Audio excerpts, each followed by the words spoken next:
Morning students, online lecture की कड़ी के अंदर आज अपन डिस्कस करेंगे a very basic topic aplastic anaemia. तो एप्लास्टिक एनीमिया के अंदर सबसे पहले अपन शुरू करेंगे वेरी बेसिक से ही। तो बेसिक अपना ये है बोन मेरो हाउस। ये अपना क्या है? Bone marrow house. Bone marrow house वह जगह है जहाँ पे क्या हो रहा है? प्लूरीपोटेंट स्टेम सेल प्रेजेंट है। यहाँ पे क्या होती है? प्लूरीपोटेंट स्टेम सेल होती है। ये जो प्लूरीपोटेंट स्टेम सेल होती है ये क्या करती है? फॉर्म्ड एलिमेंट का प्रोडक्शन करती है। अर्थात कि ये क्या बनाती है? ये प्लूरीपोटेंट जो स्टेम सेल है ये क्या बनाती है? Formed element. अर्थात कि ये क्या बनाती है? जो ब्लड सेल्स है उनका फॉर्मेशन करती है। तो ये ब्लड सेल्स यहाँ पे बनेगी? बोन मेरो के अंदर बनेगी। किसके द्वारा? प्लूरीपोटेंट स्टेम सेल के द्वारा। और पहुँचेगी कहाँ पे? पेरीफेरल सर्कुलेशन के अंदर। ये पेरीफेरल सर्कुलेशन के अंदर पहुँच जाएगी। ठीक है, पेरीफेरल सर्कुलेशन में ये पहुँच जाएगी। अब ये जो प्लूरीपोटेंट स्टेम सेल होगा इसमें क्या होगा? डिवीज़न होगा। और डिवीज़न होकर ये किस में कन्वर्ट होगी? दो मल्टीपोटेंट स्टेम सेल के अंदर। किस में कन्वर्ट होगी? दो मल्टीपोटेंट स्टेम सेल में। एक जो मल्टीपोटेंट स्टेम सेल होगी वो होगी कॉमन लिम्फोइड स्टेम सेल, और जो दूसरी मल्टीपोटेंट स्टेम सेल होगी वो होगी कॉमन माइलोइड स्टेम सेल। ठीक है, अब जो कॉमन लिम्फोइड स्टेम सेल है ये आगे जाके प्रिकर्सर सेल बनती है और इससे फॉर्मेशन होता है 3 type of cells. The first one is the natural killer cell, जिसको अपन जानते हैं एनके सेल के द्वारा, जिनको एनके सेल के नाम से जाना जाता है। जो दूसरी है वो होती है बी लिम्फोसाइट। दूसरी होती है उसका नाम है बी लिम्फोसाइट। ये बी लिम्फोसाइट होती है जिसका प्रोडक्शन और मैच्योरेशन दोनों ही बोन मेरो के अंदर होता है। और तीसरी है टी लिम्फोसाइट, जिसका प्रोडक्शन तो होता है बोन मेरो के अंदर, लेकिन जो इसका मैच्योरेशन होता है वो कहाँ होता है? वो होता है थाइमस के अंदर। ठीक है, तो प्लूरीपोटेंट स्टेम सेल जिसमें डिवीज़न हुआ और बनाया क्या इसने बनाया 2 मल्टीपोटेंट स्टेम सेल। जो फर्स्ट मल्टीपोटेंट स्टेम सेल है वो है कॉमन लिम्फोइड स्टेम सेल, और जो दूसरी जो कॉमन मल्टीपोटेंट स्टेम सेल है वो कॉमन माइलोइड स्टेम सेल। तो जो कॉमन माइलोइड स्टेम सेल है जो आगे जाके डिवीज़न होकर बनती है प्रिकर्सर सेल। क्या बनेगी? Precursor cell. ये प्रिकर्सर सेल होती है, इसी को अपन क्या बोल सकते हैं? प्रिकर्सर सेल को ही क्या बोल सकते हैं? कॉलोनी फॉर्मिंग यूनिट, या फिर कमिटेड सेल। कमिटेड सेल इसीलिए बोलते हैं क्योंकि ये कमिटमेंट करती है कि ये आगे जाके ब्लड सेल्स का फॉर्मेशन करेगी। तो ये प्रिकर्सर सेल होगी। तो यहाँ पे 3 प्रकार की प्रिकर्सर सेल होगी।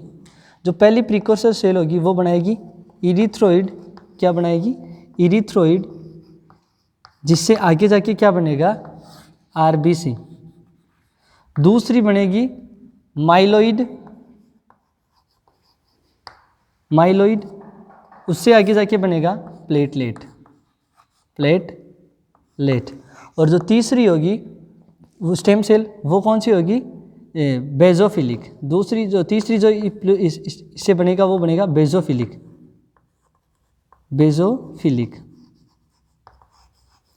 तो फर्स्ट जो प्रिकर्सर सेल है उससे इरिथ्रोइड जिससे आरबीसी बना, दूसरी माइलोइड जिससे प्लेटलेट बना, और तीसरी बेजोफिलिक जिससे क्या बना?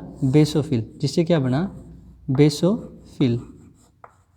अब देखो क्या होता है यहाँ पे जो दूसरी प्रिकर्सर सेल है वो बनाती है ग्रेन्युलोसाइट। वो बनाएगी ग्रेन्युलोसाइट। और ये जो ग्रेन्युलोसाइट्स है ये मोस्ट अबेंडेड कौन सी होती है? न्यूट्रोफिल। तो ये क्या बनाएगी? ग्रेन्युलोसाइट्स कौन सी फॉर्म सेल बना रही है? न्यूट्रोफिल। न्यूट्रोफिल क्या बनाएगी? न्यूट्रोफिल। और इसके अलावा इससे बनता है एक मोनोसाइट। एक क्या बनेगा? मोनोसाइट। ठीक है, और जो थर्ड वन जो प्रिकर्सर सेल है किसकी? जो कॉमन माइलोइड स्टेम सेल आगे जाके जो प्रिकर्सर सेल बनी, और जो तीसरी प्रिकर्सर सेल है वो क्या बनाती है? इयोसिनोफिल। क्या बनाएगी? इयोसिनोफिल। ये बनाएगी इयोसिनोफिल। ठीक है, अब देखो क्या होता है यहाँ पे, क्या हो रहा है, प्रॉब्लम कहाँ आती है, प्रॉब्लम आती है कॉमन माइलॉइड स्टेम सेल में। अफेक्ट कौन होता है, कॉमन माइलॉइड स्टेम सेल। तो यहाँ पे प्रॉब्लम कहाँ हो रही है, कॉमन माइलॉइड स्टेम सेल में। यहाँ पे क्या हो रहा है, जेनेटिकली अल्ट्रेशन हो रहा है। यहाँ पे क्या हो रहा है, जेनेटिकली अल्ट्रेशन हो रहा है, जेनेटिकली अल्ट्रेशन, या फिर क्या बोल सकते हैं, जीन में म्यूटेशन हो रहा है, या क्या हो रहा है, म्यूटेशन हो रहा है। किसके अंदर हो रहा है, जीन के अंदर, जीन के अंदर म्यूटेशन हो रहा है। अब देखो जो जेनेटिकली अल्ट्रेशन या जीन में म्यूटेशन किसके, कॉमन माइलॉइड स्टेम सेल के, ये क्यों हो रहा है, इसका कारण क्या है, इसका कारण कौन है, इसका कारण कौन है, एनवायरमेंटल इंसल्ट। कौन है इसका कारण, एनवायरमेंटल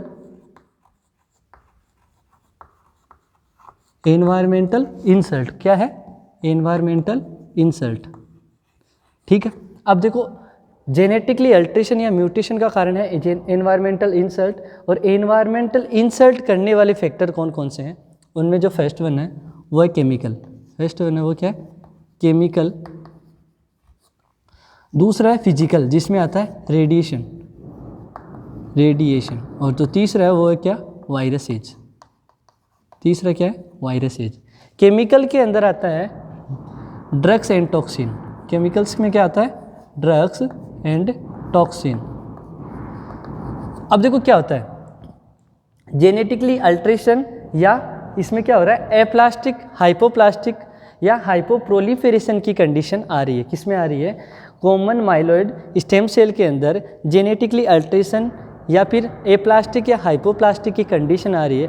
जब एप्लास्टिक और हाइपोप्लास्टिक की कंडीशन आती है तो जो इसके द्वारा जो सेल्स बनती है वो क्या बनेगी, उनका फॉर्मेशन नहीं होगा, तो इन सेल्स का नंबर क्या हो जाएगा, डाउन हो जाएगा, डिक्रीज हो जाएगा। तो जब आरबीसी का सेल का नंबर डाउन होगा तो उसको क्या बोलेंगे अपन, एनीमिया। जब आरबीसी का डाउन होगा तो क्या बोलेंगे उसको, एनीमिया। जब क्या होगा, जो माइलॉइड स्टेम सेल है, प्लेटलेट का डाउन नंबर डिक्रीज होगा, तो प्लेटलेट का नाउन डिक्रीज होना को क्या बोलते हैं, थ्रोम्बोसाइटोपिनिया। और बाकी जो मोनोसाइट, इयोसिनोफिल और बेसोफिल, ये तीन क्या है, ग्रेन्युलोसाइट है। जबकि मोनोसाइट्स को अपन एग्रेन्युलोसाइट्स मानते हैं, लेकिन ये होती ग्रेन्युलोसाइट है। मानते क्यों है एग्रेन्युलोसाइट, क्योंकि इसमें डाई एब्सेंट होती है। तो अपन इन चारों को मिला के क्या बोल सकते हैं, अगर प्लेट WBC के काउंट डिक्रीज हो रहा है तो इसको चारों को मिला के, जो बेसोफिल, न्यूट्रोफिल और मोनोसाइट और इयोसिनोफिल, इनका चारों का नंबर डिक्रीज हो रहा है, तो इसको मिला करके क्या बोल सकते हैं, ग्रेन्युलोसाइटोपिनिया। क्या बोल सकते हैं, ग्रेन्युलोसाइटोपिनिया, इसको बोल सकते हैं ग्रेन्युलोसाइटोपिनिया। क्या हुआ, अपना जो बोन मेरो के अंदर जो कॉमन माइलॉइड स्टेम सेल है वो अफेक्ट हुई, उसमें अल्ट्रेशन आया या जेनेटिकली अल्ट्रेशन या म्यूटेशन हुआ, जिसकी वजह से क्या हुआ, इसमें एप्लास्टिक या हाइपोप्लास्टिक कंडीशन देखने को मिली, जिसकी वजह से तीनों सेल्स के नंबर डिक्रीज हुए। आरबीसी का नंबर कंप्लीट डिक्रीज होना, एनीमिया, WBC का डिक्रीज होना, ग्रेनुलोसाइटोपिनिया, और प्लेटलेट का डिक्रीज होना क्या बोलेंगे, थ्रोम्बोसाइटोपिनिया। अब तीनों सेल्स के नंबर डिक्रीज होते हैं तो उनको कंबाइंडली अपन क्या बोलते हैं, उसको कंबाइंडली क्या बोलते हैं, पानसाइटोपिनिया। कंबाइंडली क्या बोलेंगे उसको, पानसाइटोपिनिया। क्या बोलेंगे, पानसाइटोपिनिया। अब देखो क्या होता है, पानसाइटोपिनिया मतलब decrease number of all 3 cells such as RBC, WBC and platelet. और ये किस वजह से हो रहा है, बोन मेरो के अंदर एप्लास्टिक या हाइपोप्लास्टिक कंडीशन की वजह से। तो इसको क्या बोलेंगे, एप्लास्टिक पानसाइटोपिनिया।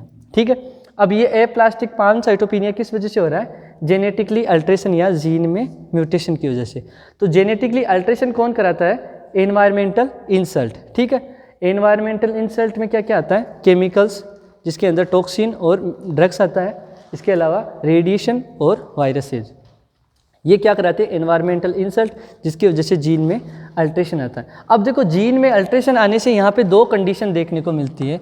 जीन में अल्ट्रेशन आने की वजह से यहाँ पे दो कंडीशन आपको देखने को मिलेगी। जो फर्स्ट वन जो कंडीशन होगी उसमें क्या होगा, हाइपो प्रोलीफेरेशन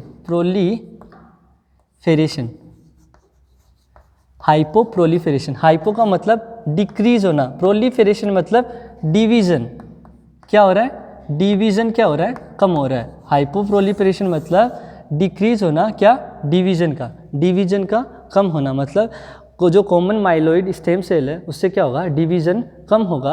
और जब डिवीजन कम होगा तो क्या होगा, पैनसाइटोपिनिया की कंडीशन देखने को मिलेगी। ठीक है, अब क्या हो रहा है, हाइपोप्रोलीफेरेशन का क्या कारण है, एनवायरमेंटल इंसल्ट या फिर ये सारे केमिकल्स, रेडिएशन या वायरसेज कैसे हाइपोप्रोलीफेरेशन कराते हैं उसके बारे में बात करते हैं। देखो क्या होता है, हाइपोप्रोलीफेरेशन का कारण होता है जीन में म्यूटेशन। क्या हो रहा है, जीन में म्यूटेशन। तो यहाँ पे जीन में म्यूटेशन होने की वजह से क्या होता है, देखो यहाँ पे क्या होता है, दो प्रकार के जीन होते हैं, यहाँ पे क्या होते हैं, दो प्रकार के जीन होंगे। एक तो कौन सा होगा, प्रोटोकोनोजीन, एक जीन का नाम है प्रोटोकोनोजीन। ये जो जीन होगा ये क्या करता है, प्रोलीफेरेशन को बढ़ाता है। अब देखो प्रॉब्लम क्या आती है, जो प्रोटोकोनोजीन है इसमें म्यूटेशन हो जाता है, जिसकी वजह से क्या होगा, जो एप्लास्टिक कंडीशन या हाइपोप्रोलीफेरेशन देखने को मिलेगा। क्यों, क्योंकि ये क्या करता है, प्रोलीफेरेशन को बढ़ाता है। जब इसी में म्यूटेशन हो गया तो प्रोलीफेरेशन अपने आप ही कम हो जाएगा। और दूसरा जो हाइपोप्रोलीफेरेशन कारण है वो क्या है, ये क्या हुआ, प्रोटोकोनोजीन का म्यूटेशन हो गया। और क्या बोल सकते हैं, दूसरा कारण क्या है, या फिर बोल सकते हैं प्रोटोकोनोजीन का लेवल कम हो गया। दूसरा क्या हो गया, इंक्रीज ट्यूमर सप्रेशन जीन,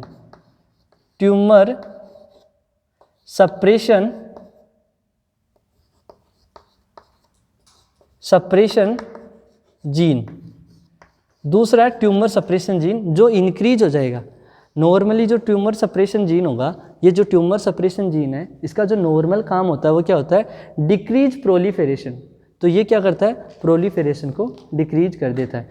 तो एक तो प्रोटोकोनोजीन के अंदर म्यूटेशन या इसका लेवल कम होने से क्या हुआ, डाउन हुआ प्रोलीफेरेशन। दूसरा इंक्रीज होना किसका, ट्यूमर सप्रेशन जीन का, जिसकी वजह से हुआ डिक्रीज प्रोलीफेरेशन या हाइपोप्रोलीफेरेशन या डिक्रीज डिवीजन। और अपन को क्या देखने का मिला, ए प्लास्टिक या हाइपोप्लास्टिक कंडीशन। तो हाइपोप्लास्टिक या ए प्लास्टिक कंडीशन के पीछे एक कारण था हाइपोप्रोलीफेरेशन, और दूसरा क्या कारण है, इजीली डिस्ट्रक्शन। दूसरा क्या है, इजी डिस्ट्रक्शन। दूसरा कारण क्या होगा, इजीली डिस्ट्रक्शन। इजीली डिस्ट्रक्शन किसका हो रहा है, जो कॉमन माइलॉइड स्टेम सेल से जो प्रिकर्सर सेल बन रही है इनका क्या हो रहा है, इजीली डिस्ट्रक्शन हो रहा है, इनसे ये फॉर्मेशन नहीं हो पा रहा। अब क्या होता है, यहाँ पे प्रॉब्लम क्या होता है, जो कॉमन जो माइलॉइड स्टेम सेल है, यहाँ पे प्रॉब्लम क्या होता है, जो कॉमन माइलॉइड स्टेम सेल होती है, ये क्या है, कॉमन माइलॉइड स्टेम सेल। तो कॉमन माइलॉइड स्टेम सेल पे क्या आ जाता है, नियो एंटीजन। ये नियो एंटीजन क्या होता है, अपनी बॉडी में जब भी एंटीजन आता है, नियो मतलब न्यू, कोई भी चीज़ अगर न्यू आ जाए तो उसको अपनी बॉडी एंटीजन की तरह मानती है, उसकी तरफ एंटीजन की तरह बिहेव करती है। तो यहाँ पे क्या होता है, टी हेल्पर सेल स्टिमुलेट होती है। टी हेल्पर TH1 स्टिमुलेट होगी। टी हेल्पर 1 और टी हेल्पर 2 दो सेल होती है नॉर्मली। टी हेल्पर 2 तो क्या करती है, जो बी लिम्फोसाइट है उसको क्या करेगी, बी लिम्फोसाइट को क्या करेगी, प्लाज्मा सेल में कन्वर्ट करती है। ठीक है, और जो टी हेल्पर 1 है, तो टी हेल्पर 1 यहाँ पे क्या होगी, स्टिमुलेट होगी। ये टी हेल्पर 1 स्टिमुलेट होके क्या करेगी, ये हुई स्टिमुलेट हुई। टी हेल्पर 1 स्टिमुलेट होने के बाद में इसने क्या किया, दो सबस्टांस रिलीज किया। एक है अल्फा ट्यूमर फैक्टर